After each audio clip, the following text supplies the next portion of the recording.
सी language का simple programme हम लोग आज देखने वाले हैं और हमारा प्रोग्राम है write a program to enter two numbers and print it sum. Simple program है हमारा। हम लोग यहाँ पे इसका एग्जीक्यूशन कैसे होता है प्रोग्राम का वो देखने वाले हैं और लिखते वक्त हम लोगों को कौन से रूल फॉलो करने हैं वो भी हम लोग यहाँ पे देख लेते हैं। तो सबसे पहला पॉइंट है कि आप लोगों को तो सबसे पहले प्रोग्राम अच्छे से रीड करना है और उसके बाद आपको डिसाइड करना है कि आपको कितने वेरिएबल्स लेने हैं और वो कौन से टाइप के लेने हैं। ठीक है, तो ये पॉइंट अगर आप ध्यान में रखते हो तो आपको प्रोग्राम के लिए बहुत आसानी हो जाएंगी। तो ये 2 पॉइंट आपको ध्यान में रखना है। तो सबसे पहले तो प्रोग्राम स्टार्ट करते वक्त आप लोगों को पता है सी लैंग्वेज का प्रोग्राम हमेशा #include stdio.h हीडर फाइल से ही स्टार्ट होता है, बराबर है। सेकेंड हमारी हीडर फाइल है #include conio.h। stdio.h का लॉन्ग फॉर्म क्या है? Standard input output header file. और conio.h का लॉन्ग फॉर्म है console input output header file. ठीक है। Then void main function cursor अंदर आ जाएगा। अभी आप लोगों को क्या करना है, 2 नंबर एंटर करने हैं एंड उसकी सम प्रिंट करनी है। तो हम लोग 2 नंबर के लिए 2 वेरिएबल ले लेते हैं ए एंड बी और उस सम फाइंड आउट करने के लिए हम थर्ड वेरिएबल ले लेते हैं सम। यानी हम लोगों के पास टोटल 3 वेरिएबल हो गए ए बी सम। ठीक है, यहाँ पे मैं लिख लेती हूँ ए बी एंड सम। ठीक है। अभी नेक्स्ट पॉइंट मैंने आपको बताया था कि हम लोगों को कौन से टाइप के वेरिएबल आएंगे वो डिसाइड करना है।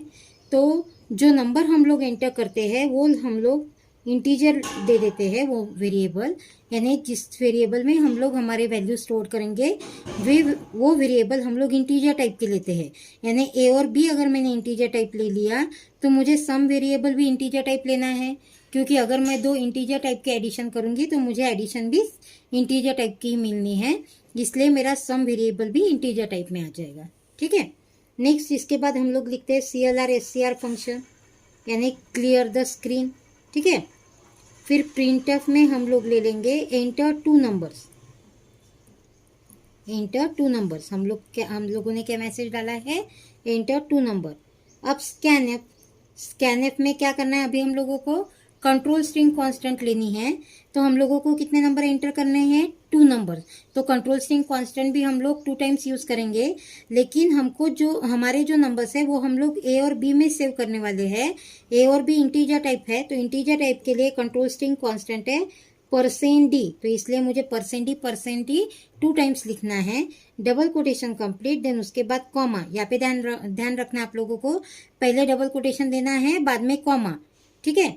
और उसके बाद हम लोगों को वैल्यू स्टोर करनी है ए और बी में, तो हम लोग लिख लेते हैं %a %b। ठीक है, ए और बी उसमें सेव हो गया। फिर इसके एडिशन फाइंड आउट करनी है, तो sum equal to a plus b. यहाँ पे sum equal to a plus b आ जाएगा और प्रिंट एफ में हम लोग सम की वैल्यू प्रिंट कर देंगे। सम इक्वल टू, सम मेरा इंटीजर टाइप था तो %d double quotation complete comma some bracket complete and semicolon. ठीक है। और यहाँ पे आ जाएगा आपका गेट ch और यहाँ पे क्लोजिंग ब्रेस, यानी मेन फंक्शन यहाँ पे कंप्लीट। ठीक है। इस तरीके से हम लोगों को प्रोग्राम लिखना है। लेकिन अभी मैं आपको इसका एग्जीक्यूशन बता देती हूँ। Output screen and RAM.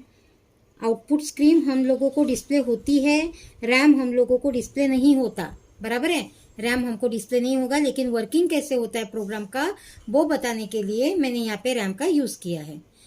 Programme का एग्जीक्यूशन हमेशा मेन फंक्शन से स्टार्ट होता है। कर्सर मेन फंक्शन के अंदर आ जाएगा। आपने कितने वेरिएबल यहाँ पे डिक्लेयर किए हैं? 3। तो सबसे पहले रैम में 3 वेरिएबल के लिए स्पेस एलोकेट होंगी और वो स्पेस एलोकेट होंगी 2 बाइट, बिकॉज इंटीजर का बिट्स इन साइज है 16 बिट्स, दैट मीन्स 2 बाइट। तो हर एक वेरिएबल के लिए 2 बाइट एलोकेट हो जाएंगे। ठीक है।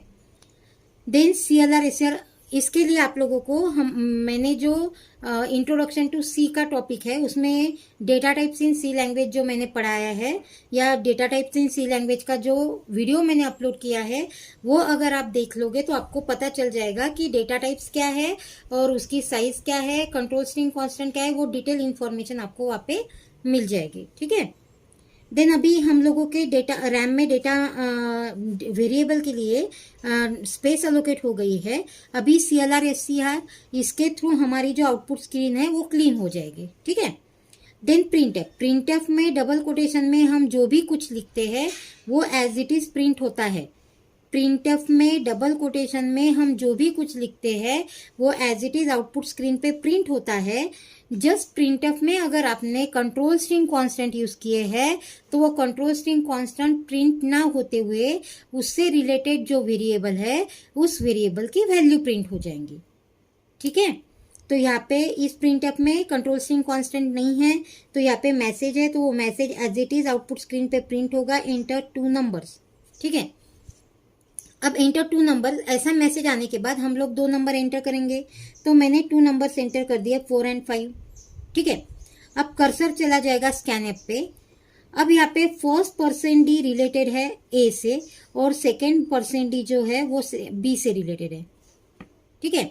तो यानी फर्स्ट वैल्यू जो मैं एक्सेस करूंगी तो वो ए में जाके सेव होंगी, यानी रैम में चली जाएंगी वैल्यू 4, और सेकेंड वैल्यू स्टोर होंगी बी में, यानी यहाँ पे चला जाएगा 5।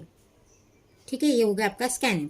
Then sum equal to A+B, A और बी के एडिशन होके वो सम में स्टोर होंगी, यानी सम में वैल्यू आ जाएंगी आपकी 9।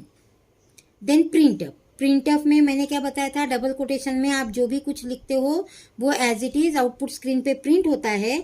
Just control string constant print ना होते हुए उसके लिए जो वेरिएबल है वो वेरिएबल वहां पे प्रिंट, उस वेरिएबल की वैल्यू वहां पे प्रिंट होगी। ठीक है। ठीक है। तो इसीलिए यहाँ पे sum equal to as it is print हो जाएगा। देन %d से सम की वैल्यू प्रिंट होगी। रैम में सम की वैल्यू क्या है, 9। ठीक है। और कर्सर यहाँ पे प्रेजेंट रहने वाला है। गेट सी एच से क्या होता है, हम लोगों को आउटपुट डायरेक्टली डिस्प्ले होता है। अगर आपने गेट सी एच आपके प्रोग्राम में यूज नहीं किया है तो आउटपुट डिस्प्ले करने के लिए आपको Alt+F5 बटन प्रेस करनी है, यानी अल्टर बटन प्रेस करके आपको F5 बटन प्रेस करनी है, तब आपको आपका आउटपुट मिल जाएगा। Otherwise get C H use करने से आपको आपका आउटपुट डायरेक्टली डिस्प्ले हो जाता है। ठीक है। तो इस तरीके से आपको आपके जो सी लैंग्वेज के प्रोग्राम है वो रन करना है।